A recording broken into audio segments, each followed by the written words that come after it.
Forrest, I wanted to ask you something that you talked about Facebook earlier.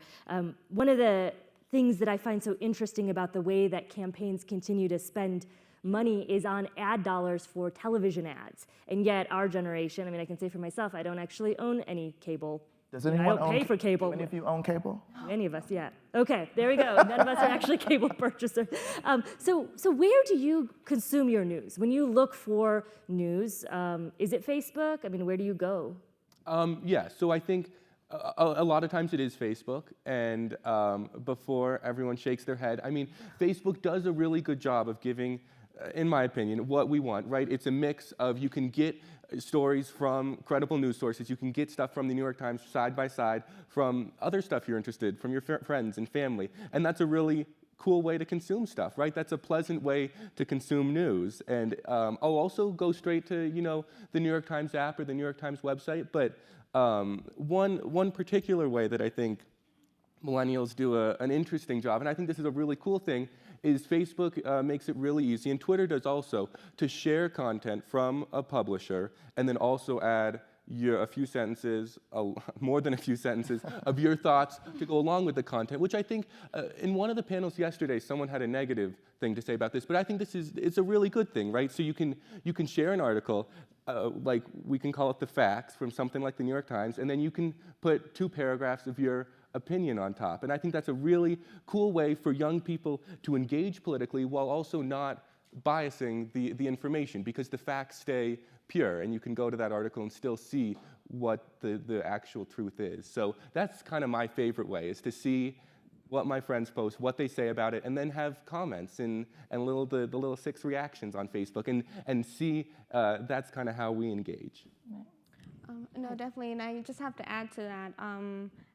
I'm also I think we're a year apart, so I definitely get a lot of my stuff from Facebook as well, especially because the network that I have on Facebook is a lot of the people that do the same work that I do.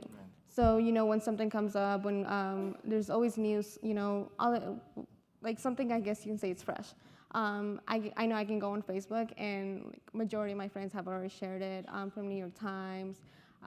I also get a lot of the news from Univision, mainly because of Jorge Ramos. But so it's definitely that thing, where you can find these articles and you can find what your friends are thinking and comment, and that way you're interacting with each other. You might not be in the same place, but you already know what your friend thinks, and so what do you think about it? And then you start this whole conversation, and other people join. And like you said, we're actually participating versus just, okay, well, oh yeah, the article in the newspaper looks interesting, but you don't really talk to anybody else about it. Right. Yeah, you go. Well, just a small interjection. I think, so I watch cable news for my job, and I basically have 2 screens. One of them is Twitter and TweetDeck, and the other is CNN.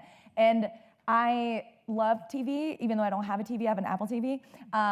And I think it's one way of getting news, but I actually trust my Facebook and my Twitter feed and my social feeds more than I trust CNN, because that one is curated by what people like me care about. So if I turn on CNN, I get what some people who are of an older generation believe is news and are covering that, and I will get a totally different series of stories and again comments and even takes on what CNN is doing, which is also really interesting, and a lot of what we did at Mike and what we do at Vox, I don't know, I gave this example yesterday at a panel, but the German Wings pilot, that was a news story, right? And CNN was talking about it as a mental health issue, that this guy just, went down with does everyone know what story I'm talking about? It was a German Wings pilot who basically took down the entire plane and killed, everyone on that plane.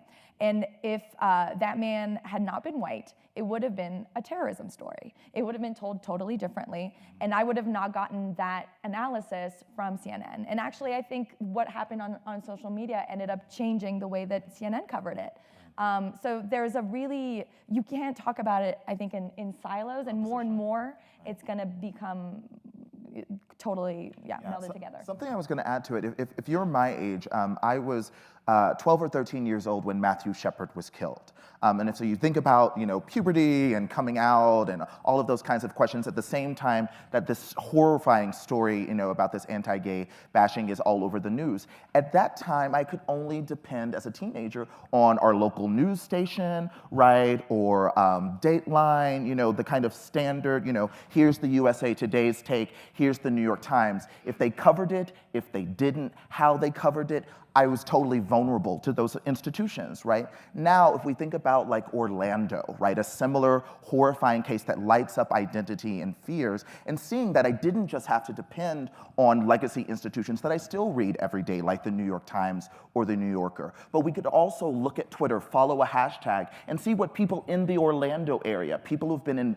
engaged in this community for years and years and will continue to do so, how they feel. We can read essays and video projects from all over the world in the country, and you're not just limited to your water cooler conversation or your dinner table conversation. You can really engage people across the world. And so I think social media is certainly not perfect. It's a new technology. We have no idea in some ways what this is going to be doing to us 20 or 30 years from now.